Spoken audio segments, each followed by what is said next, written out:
Ganoon ba? Napakamot siya sa sarili ni Yampis nga at umakto na kunwari tama ang hinala ng kaibigan niya. Ganoon ba ako ka-obvious?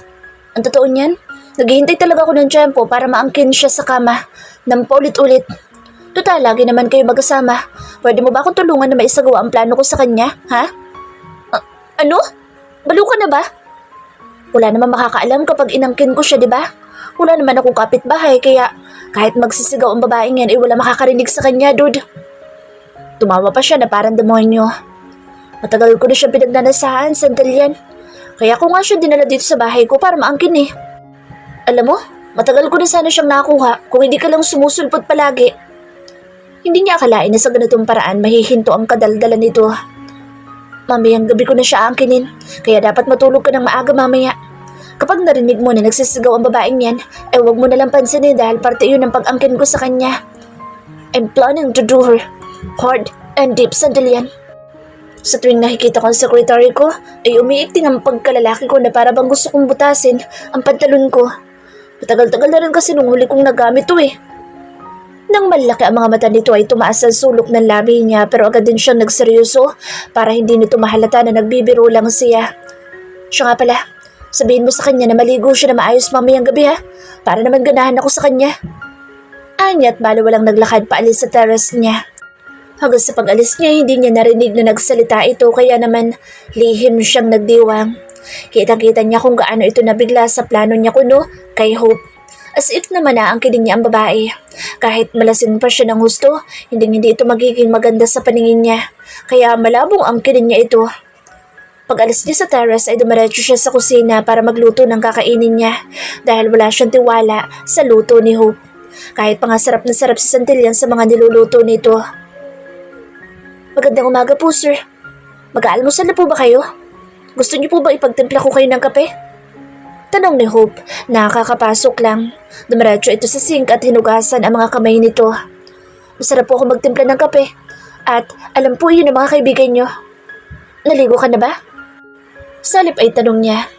Kailangan po bang maligo muna ako bago ko kayo ipagtimpla ng kape? Tanong nito habang kumakamot sa batok nito na madalas nitong gawin. Nagilamos naman po ako kanina nang magising ako. Tapos nag-toothbrush din po. May ipagagawa ko sa iyo mamaya.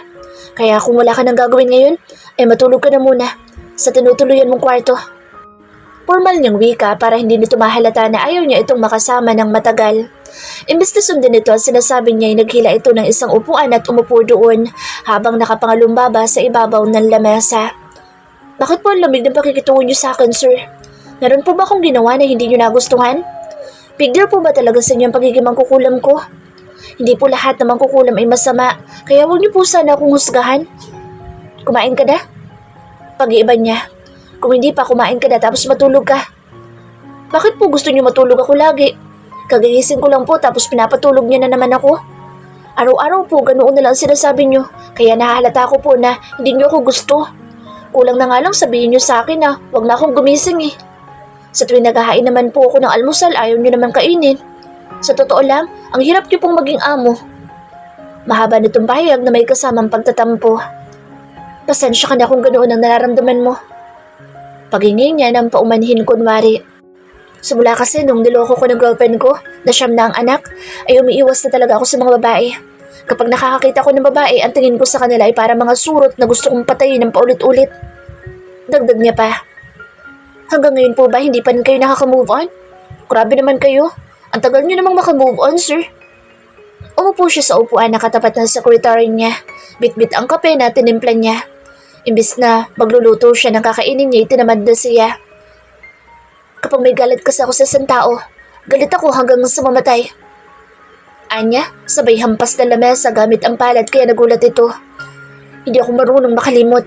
Kaya kapag sinabi kong hindi ko makakalimutan ang ginawa niya, hindi ko talaga yun makakalimutan. Hanggang sa takasan na ako ng kaluluwa ko.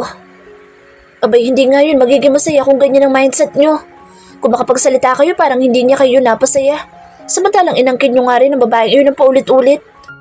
Napakinabangan niya nga kayo pero nakinabang din naman kayo sa kanya. Quits lang kayo kung tutuusin. Ganun ba yun? Inosente niyang tanong kunwari.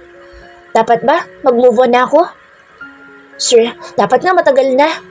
Ang tanda niyo na pero parang hindi niyo pa rin alam ang tama at mali. Ano gusto niyo? Walang move on na magaganap? Ang tagal na nung nangyaring yun, kaya dapat ibuon nyo na sa limot yun, sir. Pambihira naman kayo. Halatang na-stress ito sa kanya. Siguro kung hindi lang ito mangkukulam ay gugustuhin niya itong kausapin araw-araw. Sa tuwing magkausap kasi sila nito ay seryoso to at lagi may sense ang sinasabi nito.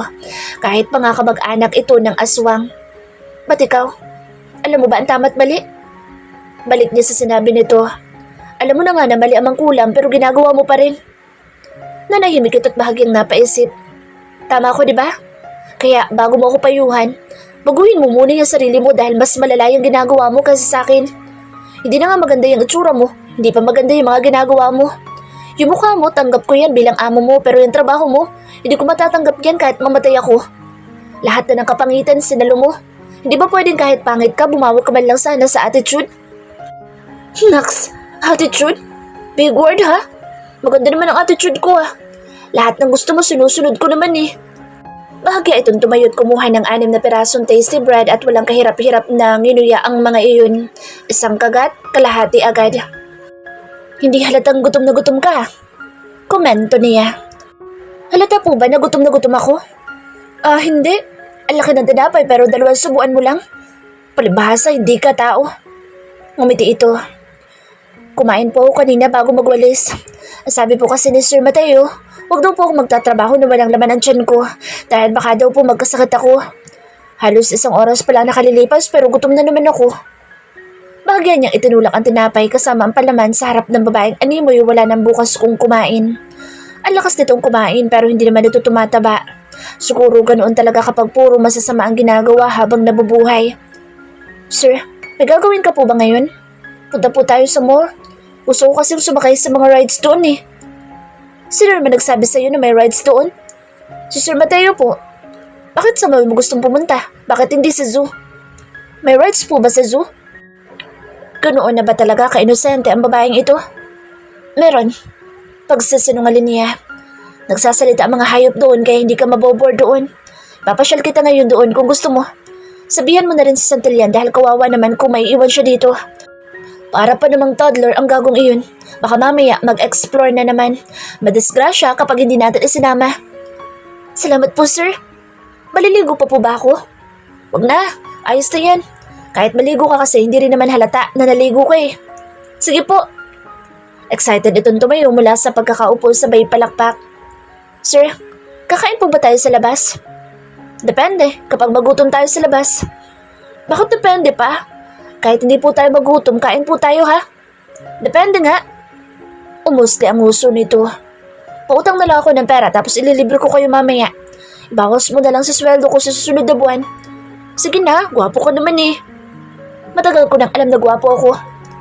Mas lalo ka pa magiging gwapo kapag pinautang mo ako ng pera, sir.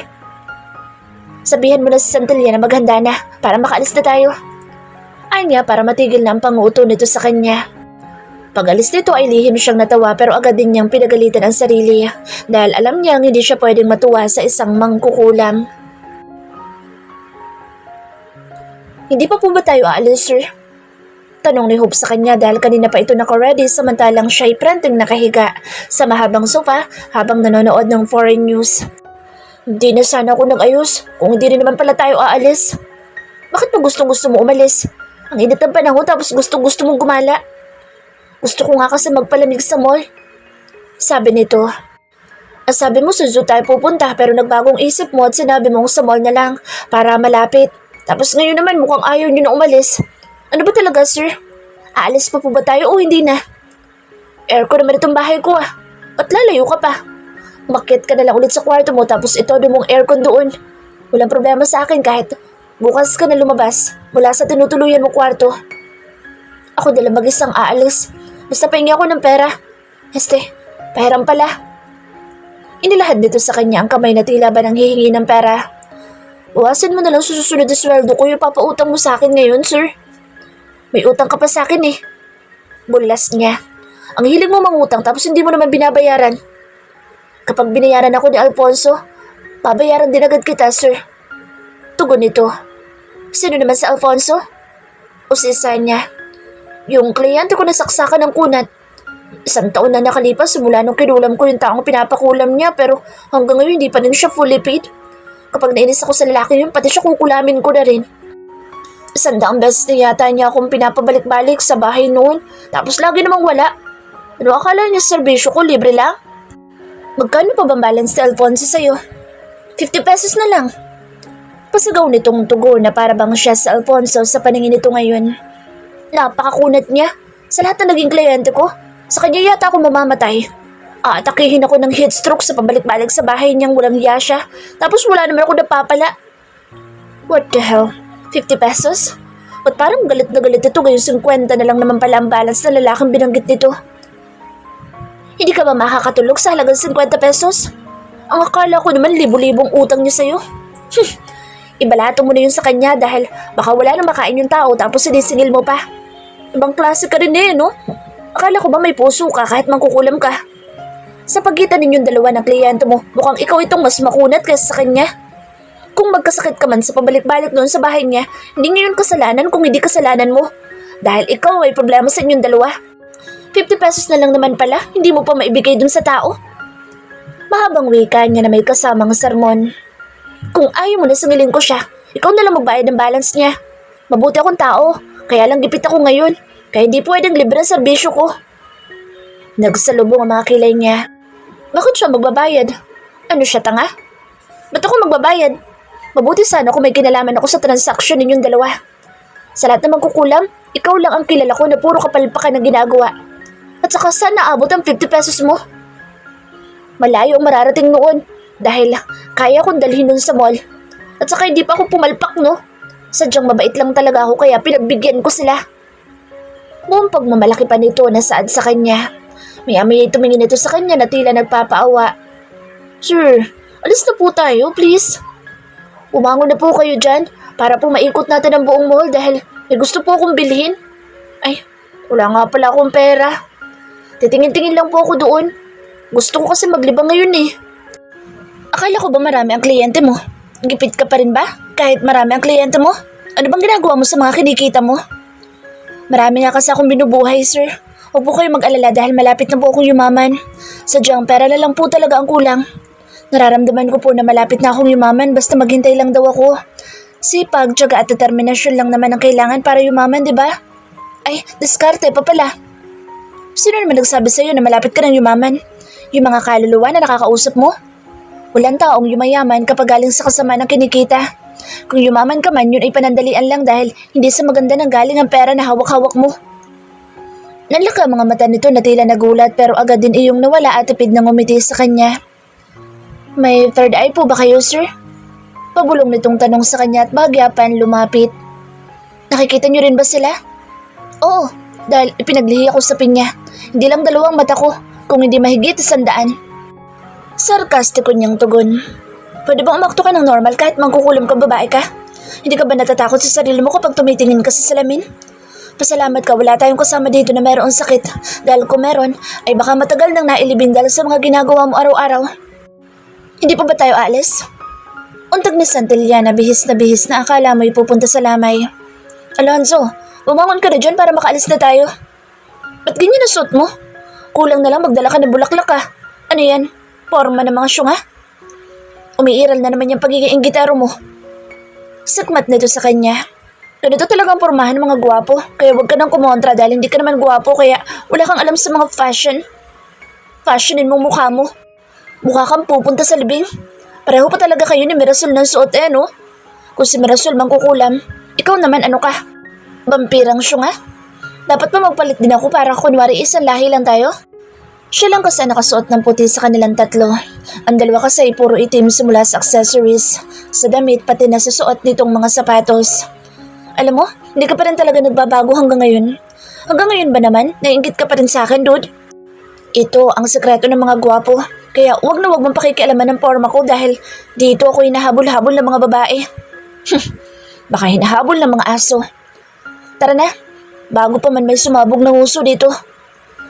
Wika niya sabay bangon. Pinatay na rin niya ang TV. Halos magtatalon sa tuwa ang dalawa nang malaman ng mga ito na aalis na sila. Mauna kayo sa sasakyan. Opo, sir.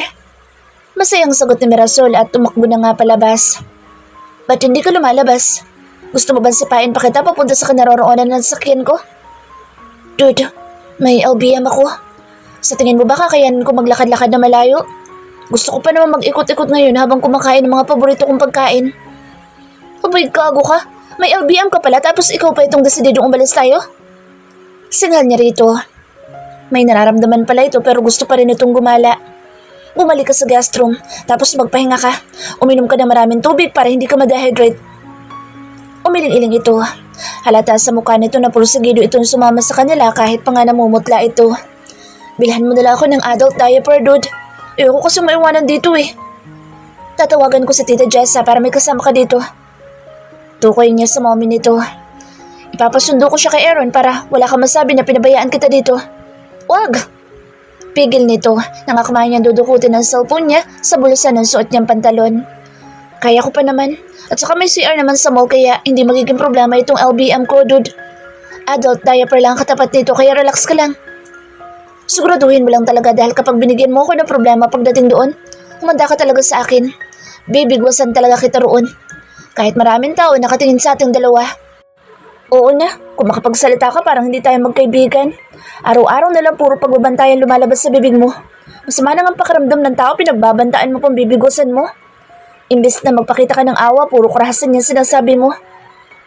May himig na pagtatampo ang boss ng kaibigan niyang syunga na akala mo'y inaapi niya. Langya naman kasi, kung kailan aalis sa kapa ko nagkaroon ng LBM.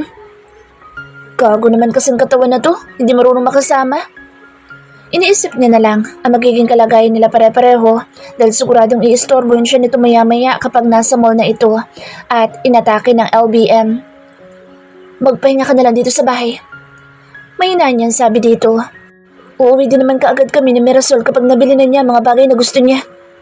May bibilihin din ako, kaya sasama pa rin ako kahit may nararamdaman ako. Pagmamatigas nito kaya mabilis na naputol ang pagtitimpin niya. Ang boring dito sa bahay mo kaya ayoko maiwan dito na nakatanga. Habang kayong dalawa ni Mirasol nag-e-enjoy sa mga buhay niyo. Okay, siguraduhin mo lang na hindi mo ako istorbohin dahil baka mapatay kitang lalaki ka kapag nagkataon. Oo. Tipid nitong wika at dahan-dahan na humakbang palabas. Ito talagang walang hiyang ito kapag may ginusto hindi nagpapapigil kahit ikakapahamak pa ng sarili. Noon pa man talaga hindi na ito nag-iisip ng matino. Napabuga na lang siya ng hangin bago sumunod sa kaibigan niyang dinaig pa ang nahizing sa uri ng lakad nito. Dahil niya pa nagkaroon ng 2 anak na pinaulanan ng kamalasan. Wag naman sana na habang nabubuhay siya, ganito pa rin ang kapalaran niya. Karma niya na ba ito dahil sa hindi man lang siya nagsisimba? Dapat ba araw-arawin niya para gumaan ang buhay niya kapag kasama niya ang secretary niya at ang walang hiya niyang kaibigan? Habang nagmamaneho siya ay panaka-naka siyang tumitingin sa rearview ng sakyan niya. Mula doon ay kitang-kita niya ang itsura ni Santillan na animoy buong buhay nito ay puro lang hirap ang dinadanas nito. At ni minsan na hindi malang ito nakaranas ng kasiyahan sa buhay base sa pagmumukha nito. Dude, umuwi na kaya tayo? Bukas na lang tayo umalis kapag ayos ng pakiramdam ko. Siguro hindi na makatiis ang gago pero wala siyang balak na ibalik ang sasakyan niya dahil medyo malayo na sila mula sa bahay niya. Ano ka? Syunga? Kung kailan malapit na tayo sa pupuntahan natin sa kakapay nagsabi na umuwi na, magtiis ka. Ginusto mo yan, di ba? Binalawala niya mukha nitong halatang hirap na dahil hindi na ito mapakali sa pagkakaupo nito mula sa backseat. Ang mga taong pinagkaitan ng utak ay dapat hindi kinakaawaan para sa susunod, magtanda na ito at mapilitan na gamitin ang natitirang kapirasong utak. Dude, hindi ko na kaya. Kayanin mo, dahil parte ng kabaliwan mo. Kapag nagkalat ka dyan sa likod, papatayin talaga kita. Mariimbanda niya. Sinabi namang wag nang sumama, gustong-gustong sumama. Ano po bang nararamdaman niyo, sir? Tanong ni Mirasol dito nang hindi na ito makatiis. May sakit po ba kayo, Sir Mateo? May LBM ako ngayon at nararamdaman ko sa sabog na ito anumang oras. Tugon ni Santillan dito. Ang sakit na ng tiyan ko, Mirasol. Naku po, ba't kasi sumama pa kayo? Nagsuot po ba kayo ng diaper? Hindi nga eh. Yung amo mo kasi hindi bala ako binilhin kahit isa doon sa grocery na nadaanan natin. Naku po, patay tayo dyan. Di bale, sasamahan kita sa bahay niyo mamaya. Sa mall na lang tayo bumili ng adult diaper mo. Pahingin na lang po akong pera para pagdating natin sa mall ay tatakbo na kagad ako papasok sa loob. Napakamot si Santillan. Wala akong dalang pera, Mirasol eh. Pwede bang makahiram muna ako sa'yo? Naku po, wala din po akong pera eh. Ano ba yan, sir? Gumaya ka pa sa akin, walang pera. Nang kalabitin siya ni Mirasol ay tinapunan niya ito ng tingin. Sir Kevin, pahingi po akong pera para pambili ng adult diaper ni Sir Mateo. Hayaan mo yan. Ginusto niya yan eh. Sasama-sama siya tapos wala pa siyang budget. Ultimo pambili ng adult diaper niya. Hindi ko siya pinilit na sumama, kaya wag niyo akong istorbohin dahil pareho kayong malilintikan sa akin. Maring wika niya. Wala po ba kayong awa, sir? Isipin niyo na lang po kung ano mararamdaman niyo kung sakaling may LBM kayo tapos binabaliwala din po kayo ng mga tao sa paligid niyo. Masakit po yun kaya sana kung may LBM ako, mananahimik ako sa bahay ko hanggang sa gumaling ako. Putol niya dito. Isa ka pa. Huwag mo nga binibaby ang damulag na yan. Palibasa iisang takbo ng utak niyo, kaya magkasundo kayo eh. Mirasol, huwag mo nang pilitin ng ayaw. Kinalabit na sandalya ng balikat na Mirasol. May dala naman akong plastic bag dito na pwede ko magamit kapag nagkagapitan. Wala tayong magagawa kung ang kasama natin ay matigas ang puso. Iyaan mo na. Kaya ko naman itong tiisin. Ako pa ba? Nagkaroon na ako ng LBM dati kaya alam ko kung anong gagawin ko ngayon.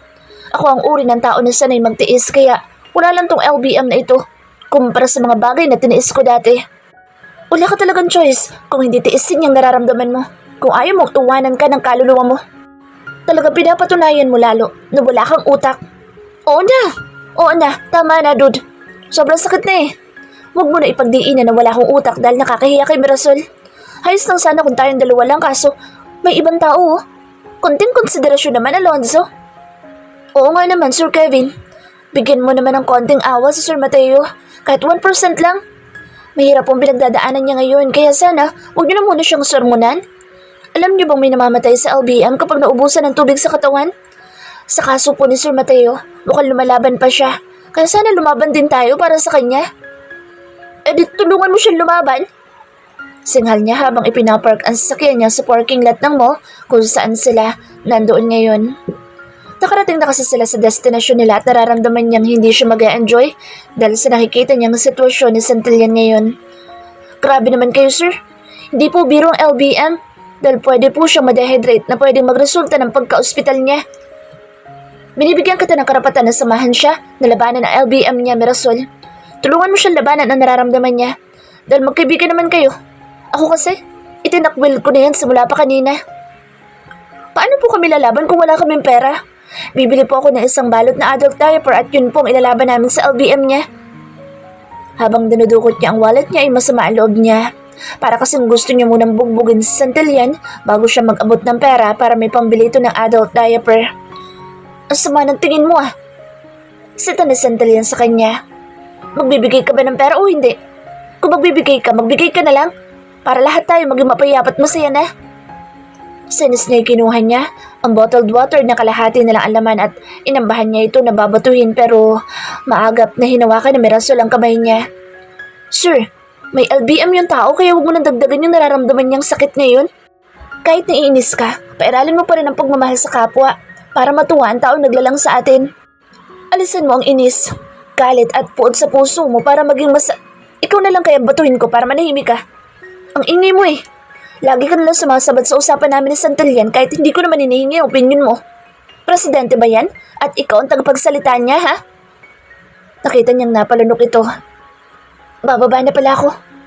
Biglang sabi nito at nagmamadali na binaklas ang seatbelt nito at pagkatapos ay pinagbuksan nito ng pinto si Santillan sa backseat.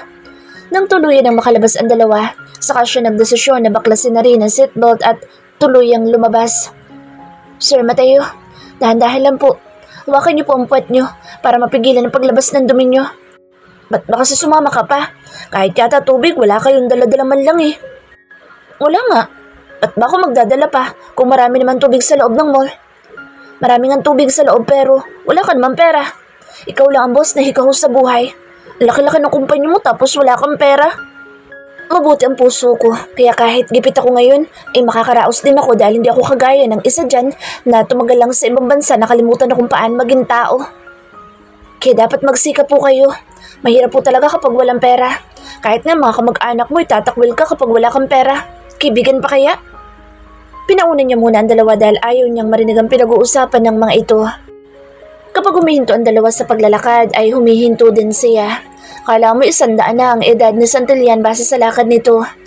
Sa tansya niya, aabutin sila na 1 buwan bago nila maikot ang mall kung ang gago niyang kaibigan ay magpapatuloy sa ginagawa nito. Nang umupo si Santillan sa sahig ay halos magdikit ang mga kilay niya. Inaatake na sigurong walang hiya. Yan ang napapala ng mga taong hindi ginagamit ang utak. Nang hindi na siya makatiis sa pagmamasid ay patakbo niyang nilapitan ang dalawa na akala mo'y maglolo. Ano, buhay ka pa? Tanong niya kay Santillan habang bahagya itong hinahampas-sampas sa balikat nito. Porque libre maginta nga, inaaraw-araw mo na. Bilisan mo maglakad dahil baka maabutan tayo ng ulan. Saktan na lang kaya kita para bumilis ka maglakad. Sir, kumalma po kayo. Pang-abuso po ang gagawin niyo at alam ko po na alam niyo yan dahil abogado po kayo. Walang abuse-abuse sa akin kapag kayong dalawang involved. Wika niya kay Mirasol na lagi ipinagtatanggol sa Santillan. Araw-araw na lang talaga umiinit ang ulo ko sa inyong dalawa. Hinarap siya ni Santillan habang nakasalampak ito sa sahig. Dude! Huwag ka maingay, sabi ng LBM ko. Ba't bang ingay mo? Kapag bigla ko nagkalat dito, ikaw ang problema kaya bago natin maiwasan ang sakuna, agapan mo na. Sampalin ko yung natutulog mong utak eh. Pag nagkalat ka dito, babalatan kita ng buhay. Uwi ka sa pamilya mo, nabuto ka na lang. Hinawakan ni Mirasol ang braso niya. Sir, huminga po kayo ng malalim dahil palala na po ng palala mga bagay na naiisip niyo.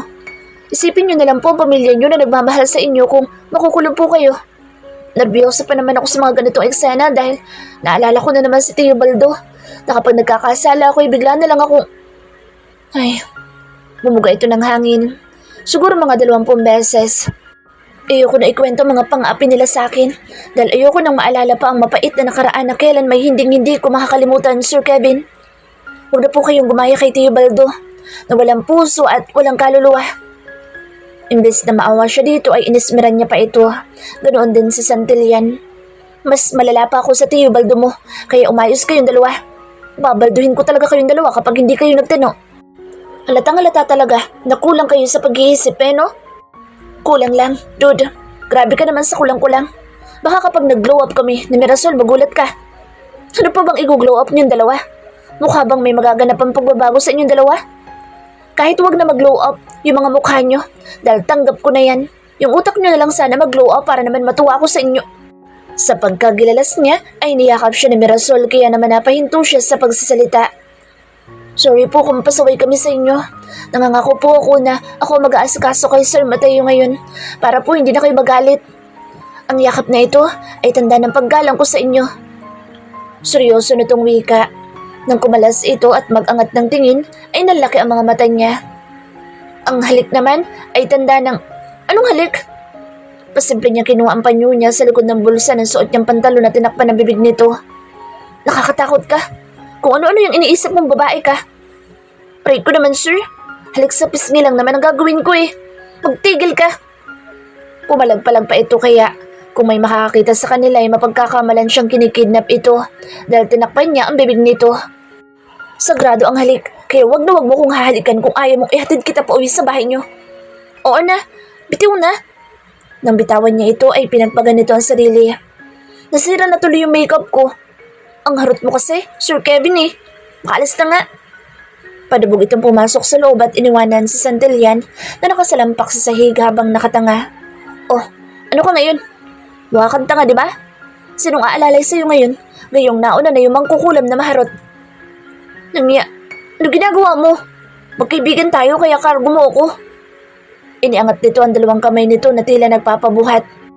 Dalian mo na, dahil ang init itong sahig, dude. Imbis na alalayan ito ng may pag-iingat, ay animoy nagbuhat siya ng basura dahil kulang na lang ay ihagis niya ito sa basurahan. Patayin mo na lang kaya ako. Third tune na itong ginagawa mo sa akin, no? Para ka namang gago, Alonzo. Lalong lalala ang LBM ko dahil sa'yo eh.